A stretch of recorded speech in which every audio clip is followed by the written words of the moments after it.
এখন বর্তমানে অবস্থান করছি মুছাপুর সমুদ্র সৈকতের সামনে, যেখানে 2024 সালে ব্রিজটা ভেঙে গেছিল। ঠিক এই মুহূর্তে কিছু লোকজন এখানে দাঁড়িয়ে আছে, তারা আসলে আপনাদের সামনে কিছু কথা বলতে চায়। আপনি এই এখানকার সমুদ্র সৈকত সম্পর্কে কিছু বলেন, যে এখানে যে ভেঙে গেছে।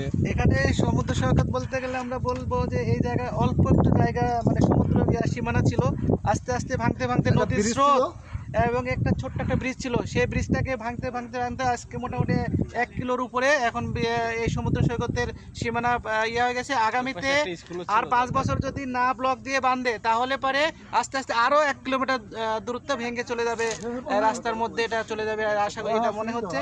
এবং আপনারা দেখতে পাচ্ছেন এদিকে অনেক বড় একটা সমুদ্র। এই সমুদ্র কিন্তু ছোট্ট ছিল, যেটা নদীর মতো ছিল, আজকে এই নদী আজকে সমুদ্রে পরিণত হয়েছে। আগামীতে এটা বঙ্গোপসাগরে পরিণত হওয়ার সম্ভাবনা রয়েছে যদি ব্লক দিয়ে না বাঁধে।